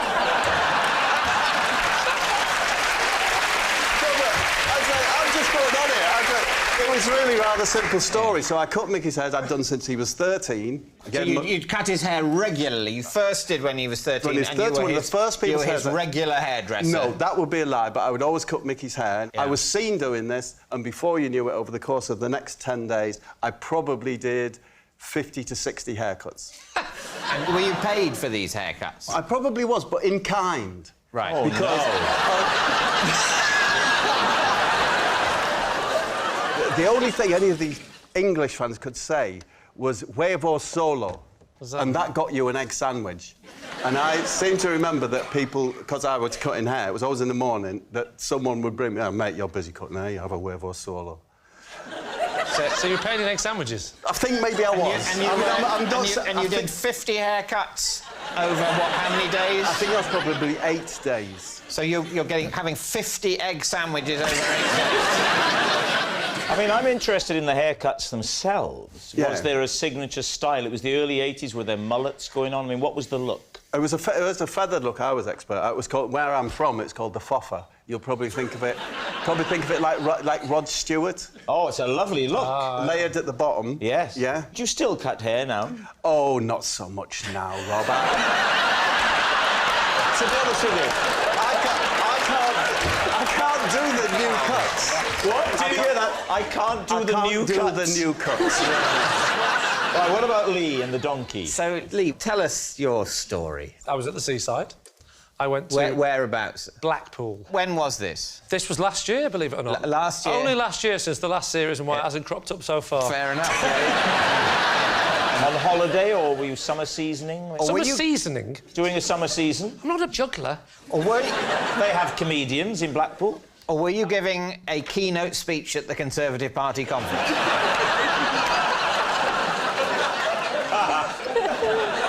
Or I was doing a summer season. No, I was on a little weekend break. I decided to take my family to Blackpool. What sort of loos are these? Public toilets on Blackpool seafront. So you go into the loo... I go into the loo to use the toilet. Where's the donkey? The donkey is in the cubicle. The door was shut, and I did that thing where I looked underneath, and I just saw...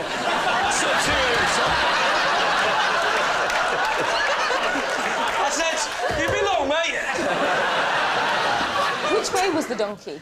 Which way? Which way in was he? He was actually facing outwards, so the bottom was stuck in the cubicle and the head was sticking out the front. So he reversed in, did he? No, he didn't reverse in. The toilet reversed up to him.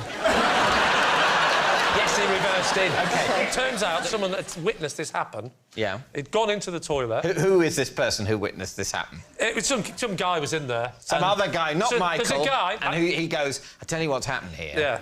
This donkey, and what did he say? I walked in and I went, blimey, there's a donkey stuck in the cubicle. And the man told us, this donkey has wandered in from the beach, you know, where they do the donkey rides, and then someone had used the hand dryer, and he's freaked, ran round, got disorientated and then reversed into a cubicle. And at this point now, Michael was in there, because the other fellow went out. He said, I'm not dealing with it, I've got to go. I'm just the one that's here to explain the scenario. He said, the guy said, I'm not dealing with this one, I've just got a leopard out of the sink. You can do this one.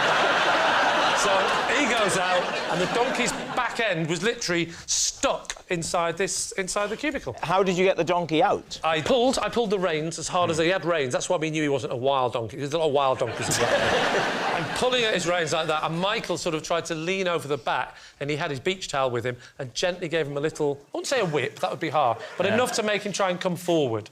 But it just didn't work. We could not get this donkey out. Right. Died. Boofs fell off. Join us next week. Oh, what a legend! Yeah. At least it was the right way in to use the loo. Yes, perhaps he was using the loo. That's why he wouldn't come out. He needed the loo. Yeah. I hadn't thought of that. I say donkey, I mean fat bloke. I remember I was a fat bloke and I wanted to use the donkey. And he had one of those funny little Blackpool masks on of a donkey. It's all coming back to me now. I got arrested. I did 3 months in Parkhurst. The story. He's in 3 months in Parkhurst. But since we last did the show. Michael is a prison officer.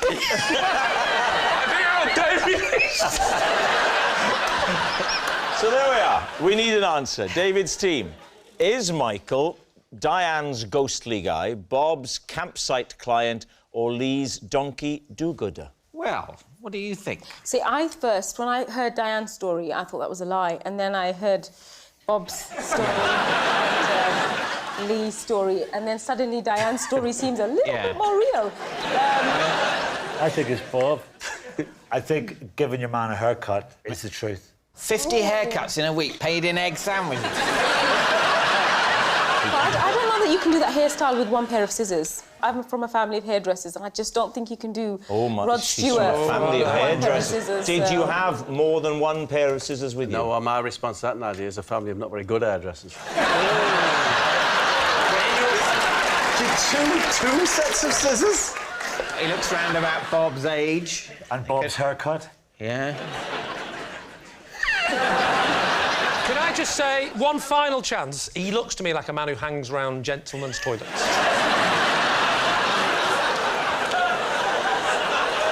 I'm going with Diane. Yeah. Going with Diane. We're settling. David's Diane. team are saying that it is Diane.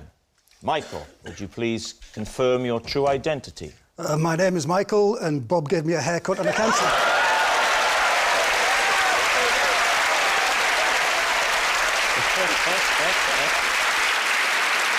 We can actually see photographic evidence of Bob cutting Michael's hair. There they are. Oh, my gosh. It really did happen. Thank you very much, Michael.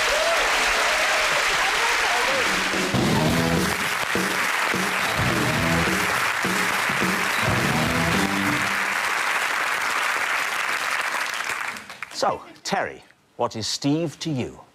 This is my mate, Steve, and we were actually questioned by police who mistook us both for jewel thieves. Right. That sounds incredibly plausible. Lee, perhaps you'd like to explain how you know Steve. This is Steve. We own a greyhound together that's come last in every race.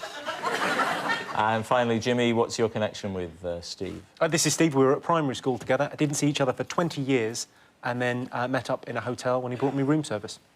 Well, there we are. You call it room service? David's team, where do you want to start? I think you're all claiming to be friends with him. I want to see, like, a real connection. So if you could all just give him a hug, I want to see if there's a, you know... You want to see if I hug this man like I own a greyhound with him? No. If he's your friend, if you own something with him. Let's do it. OK, this is how we hug. We got like this usually. Hey, how are you, little fella? Hey, get off. I'm trying to get off with him. That's how we hug. That's not realistic. Leave my mate alone. Hey, look, mate. Hi, darling. You just turn around. Yeah, sure.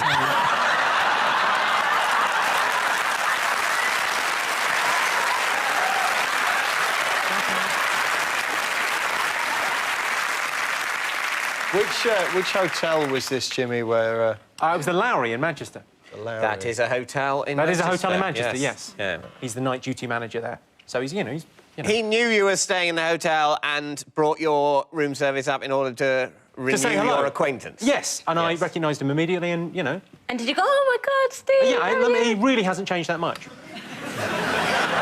Have you remained friends with him since that? Yeah, I stay in the same hotel quite a lot whenever so you only see him when he comes to No, when you literally, go to the hotel? Well, that's fine. Well, he lives in Manchester, I live in London, so we see each other. He's not your friend, then.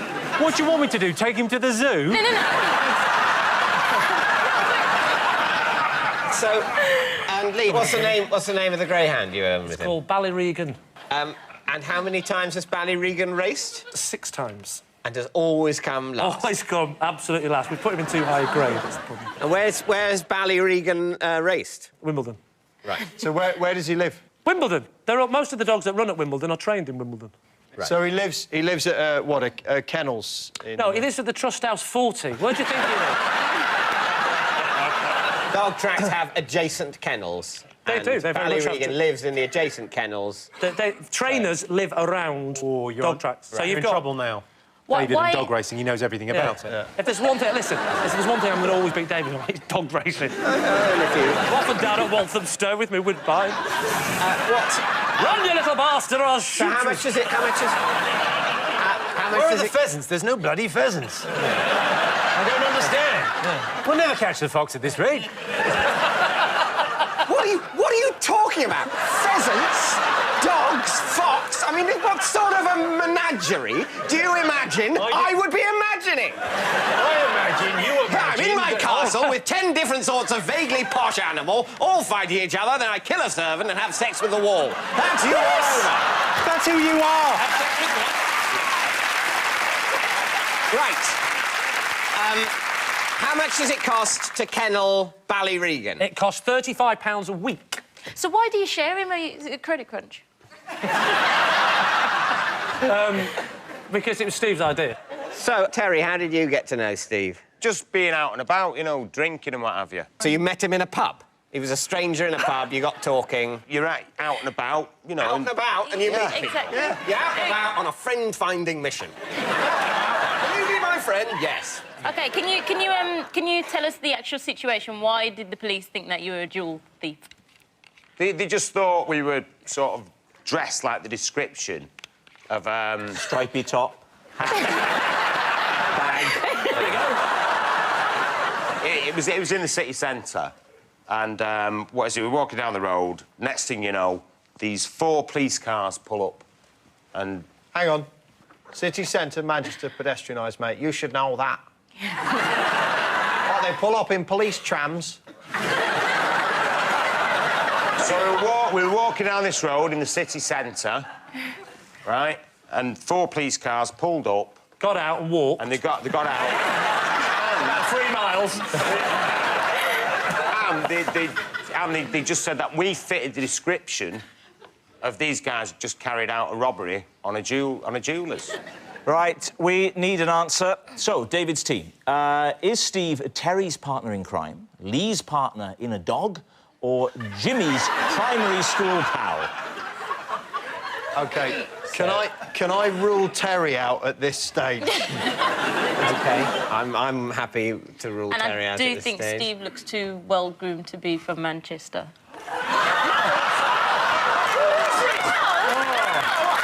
Familiar, everyone. Come on. Another thing as well, Lee, I think you're way too successful to have bought half a dog. I think you just buy your own greyhound. I think it's Jimmy. You think it's Jimmy? I think it's greyhound. I think I'm edging towards Jimmy. Because I think Jimmy looked a little bit put upon when you were sort of having a go at what a essentially bad friend he is. You're very well, it's all for a quick sandwich in the hotel bar, but, you know, I've got gigs and stuff, so... Isn't it? Yeah. Catch you next time I'm passing through town. So, David, time to decide. Well, I think we'll go with the majority decision, which is that we think it's Jimmy. OK, well, Steve, would you like to reveal your true identity? Yeah, the truth is, me and Terry were mistaken as jewel thieves. Yes. Steve is Terry's mate, and they were questioned by the police, who mistook them for jewel thieves. Was it a pedestrianised area? No, it was in Derby, actually, not Manchester. You liar. No, I just said a city centre. He said Manchester. Thank you very much. Steve.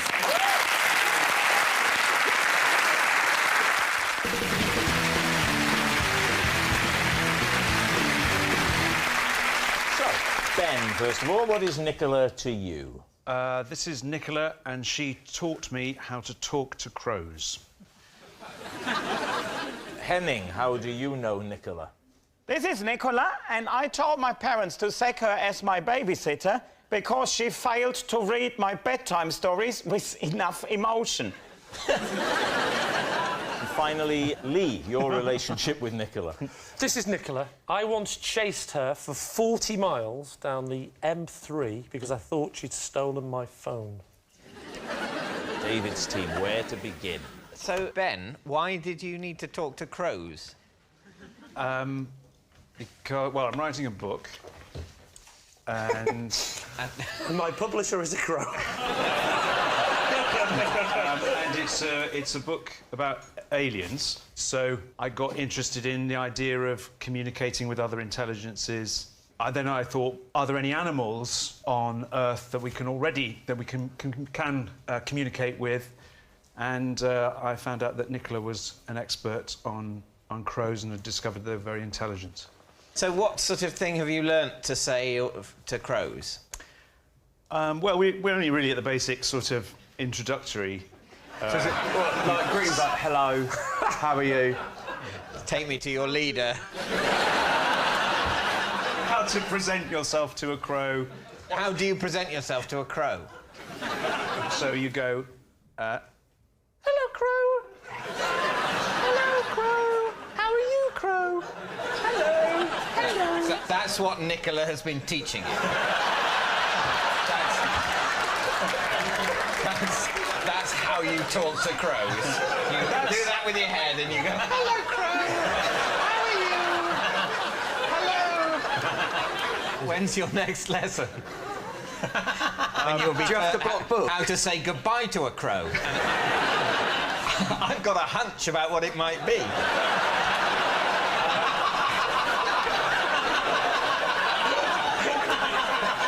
Right, David, who would you like to move on to? Henning, what was wrong with the bedtime story? I didn't enjoy the way she read the bedside story to me. What sort of stories? Give us an example. She was reading Hansel and Gretel to me, and then the witch ends up in the oven. And she read that in a very compassionate way. Towards the witch? Yeah. And the good thing at that point is all about the witch got what she had coming, and that's how I like the story read to me. You didn't like any complexity in the character. No, I like the complexity. I don't don't like the compassion towards the witch because she's a witch. OK, so Hansel and Gretel shoved the witch in the oven, slammed the door, turned it up to gas mark 6. No, always preheat the oven before cooking a witch. Let's assume it's preheated. OK. Slam the door, turn it up, and then walk out into the forest. How did she misdeliver that line? Well, it was in German, so it was like... Is she German? Nicola, yeah. Ah. You mean yeah? Yeah. Nicola's a classic German name, isn't it? Nicola. Nicola Schmidt. So she was what, weeping for the witch, or what? What's... I don't want to have to say this now, but I just didn't overly like her. That's obviously not how I told it to my parents, isn't it? I said to my parents, I said, yeah, she didn't put any butter on the bread and all that business, and didn't get me anything to drink, so, I mean... So what can you do? I stuck her in the oven. OK, what about Lee? Oh, Lee's is not true. So, how did you come to the mistaken belief that she'd stolen your phone? Well, it's an interesting story. I was on the border of Czechoslovakia. I was in a restaurant with my wife and children, and we left the restaurant and we got back to the house, and I suddenly realised my mobile phone was missing. So I thought... we came to the conclusion that my 2-year-old, who's always picking things up and running around tables because, you know, I'm not a good parent and they can run around in restaurants, had picked it up and had done something with it. And so I looked at my iPad, which has a thing on it where it tells you where your phone is, an app, if you've lost your phone. So I pressed that. You looked at your tablet, didn't you? As opposed to a specific. Oh, as opposed to a specific one. Sorry, I looked at my tablet, which I'd previously bought from Curry's. So I decided I've got one of these handheld devices. Let's call it a tablet. And on this tablet, it tells you where your phone is. Like an iPad. Can I...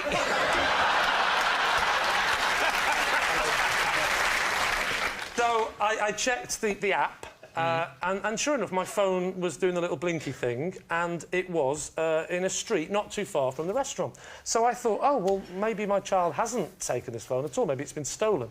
So I rung my mate up straight away, because I'm a coward. I didn't want to go on my own. So he held the iPad. We drove off. We followed the little dot. But then, when we got close, the dot started moving. So we have to follow the dot. Right. The dot gets on the M3, and we're following the dot on the M3. Right. And we travel for about 40 miles. But Nicola could have noticed you in the rear-view mirror, saying, I'm being followed by 2 weird men. I think you'll find on motorways you're often followed by the same car for quite a while. How paranoid are you? He's been behind us for the last 5 minutes. We're on a motorway, David. I know, but something's not right. There's one beside me now. I wasn't right behind it because the dot was moving and I was chasing the dot for a long time. When we were probably about 5 miles away from the dot, because the dot was racing off ahead, we raced after, stopped and we sussed out that it was a service station on the M3. So we pulled into the service station. Yeah. And that's when the next thing happened. Give me a minute. How could you tell which of the many cars parked in the service station? That's a very good question. Thank you. I wish I had a very good answer. I phoned the phone. Ah, very clever. And it's at that point we see a woman getting out of a car, looking confused, and then looking inside a bag, a shopping bag, takes the phone out. And at this point I think, that's my phone. And she looks innocent because she's looking all confused.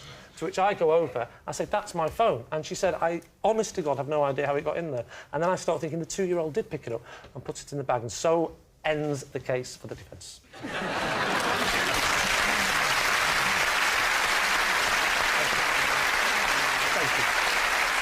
Right, we need an answer. So, David's team, is Nicola Ben's bird botherer, Henning's boring babysitter, or Lee's phone pincher? What do you think?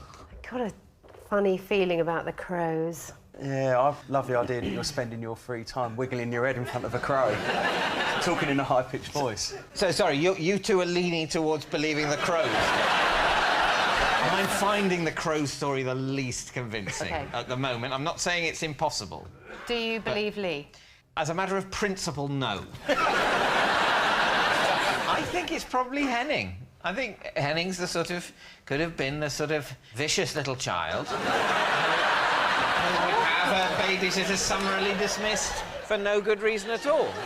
Which way are you going, Alex? Do you know what? I'm going to stick my neck on the line. I think Lee. I even You getting think a it's look Lee? in? Yeah. Doon? I initially thought it was Lee. Completely, from the very beginning, when I heard what the 3 things were, I went, it's definitely Lee. I'm not going to overrule. I wouldn't be surprised if it was Henning. We'll go for Lee. You're saying it's Lee with a little suspicion that it's Henning. OK. Right. Nicola, would you please reveal your true identity? My name is Nicola, and I taught Ben how to talk to crows.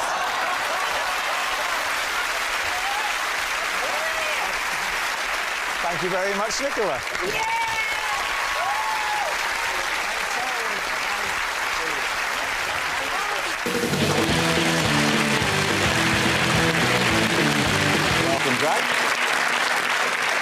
So, Kevin, what is Drac to you? This is Drac. He's my dad's friend. He took me out for a driving lesson and I reversed through a chip shop window. Brian, please explain how you know Drac. Well, this is Drac, the roadie that left me gaffer taped to a lighting rig for over an hour. Right. And finally, Lee, what's your connection? This is Drac. And I presented him with first prize at the National Pie Awards 2009. So, David's team, begin your investigation. Lee, where were the National Pie Awards held? Birmingham. What was the venue? The venue was the Hilton Hotel. Right. Hilton what kind Hotel of pie was it? Well, he made a selection. He didn't just make one pie. It was for his various pies. You don't just have one pie. It's so not like... Was he various pie maker of the year? No, he won the big prize at the end, National Pie Maker of the Year. So he won the overall award. Were there like separate... No, he didn't have the best overall.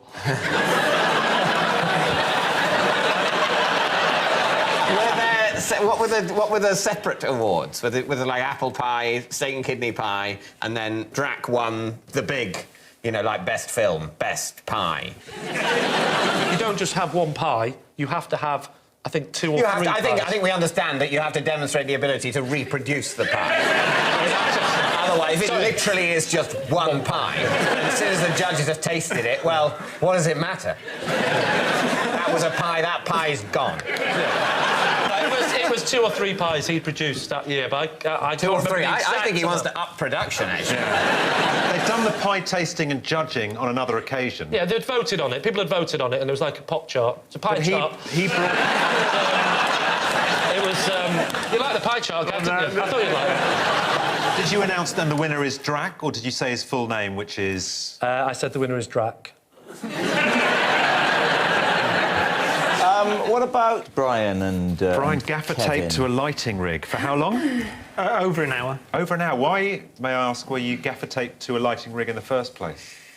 I was the youngest member of the band, and I was probably not behaving in a way deemed appropriate for a member of a band in the presence of road crew.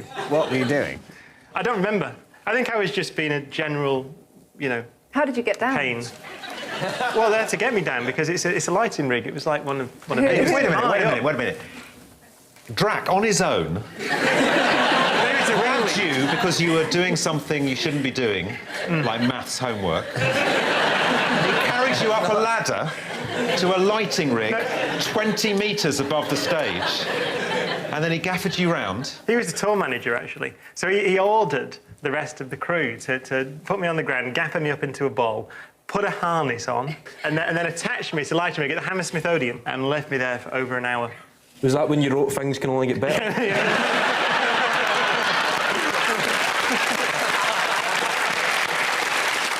And you can't remember what you did that had offended them? No, I think it was just a build-up, I think, of absolute annoyance over many weeks. I can believe it. Yeah. OK, so Kevin Bridges, it was something to do with the car. Well, yes, he's a friend of your dad's and he took you on a driving lesson. Yeah. And you ended up reversing through a chip shop window. Yeah. His name's Duncan. Duncan. It gets called Drac because it's like D-R-A-C, and he used to be known as Duncan from the RAC because he's a driving instructor, and then that got shortened to... What were you trying to do, a three-point turn? What was... No, it was the first lesson. Right. And we thought we'd do reversing, because that's Drac's attitude. Once you've learned going backwards, going forwards is a piece of cake. It's the way he sees life and the way he sees driving tuition. But... You've got a chip shop by the side of a road, so the car is not facing... The front of the back of the car is normally not facing a chip shop, is it? No, it was in the car park of the chip shop. A chip shop with a car park? Have you not been to Scotland before, David? So this is like a kind of IKEA-scale It's a massive chip shop. I worked in this chip shop. So you're in the car park by the chip shop window. Yeah. And you get in the car for the first driving lesson, and he says, first things first, reversing. So why didn't he press the brake when he saw you hurtling backwards towards the chip shop? He was busy trying to design his new pork pie. So, Right, David's team, we need an answer. Is Drac Kevin's driving instructor, Brian's gaffer-taping roadie, or Lee's prize-winning pie maker? What are you going to say? I have absolutely no idea. Well, Kevin's story sounds implausible, but we've been down this road before. Frankly, nothing would surprise me. If he said he'd unscrewed his leg and it had walked China on its own, I'd believe it. Leading a corporate, isn't pies a bit... He's northern, he's doing a pie handing out prize, isn't it? But then again, if you're doing the pie awards, that's... Who would you go to other than Lee? Can you just say that to camera? I give him some available dates. I'll give him some available dates. And what about Brian's? Very good specific story about the winch and the Hammersmith Odeon and... Yeah. But it does seem quite a cruel thing to do. I think he probably could have been irritating enough for them. Yeah, I think so. I don't think that's in question, to be honest. What's it going to be? Say Brian. Say Brian. Yeah, come on. Brian. We think it's Brian. You're saying Brian? Yes. Yeah. OK. Would you please reveal your true identity? I'm Drac. I'm the roadie that gaffer taped Brian for fighting to us. Thank you very much for coming on, Drac.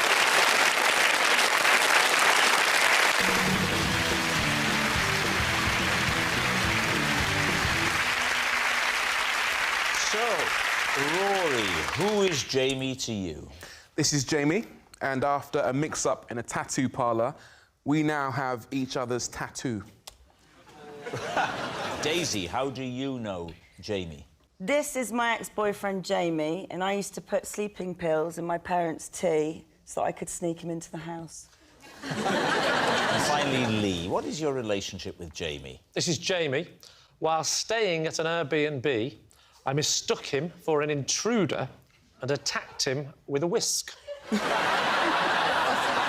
So, there we have it. David's team, where would you like to begin? Daisy, when did you go out with Jamie? When I was about 14, 15. Where did you get the sleeping pills? My mother had them to get to sleep.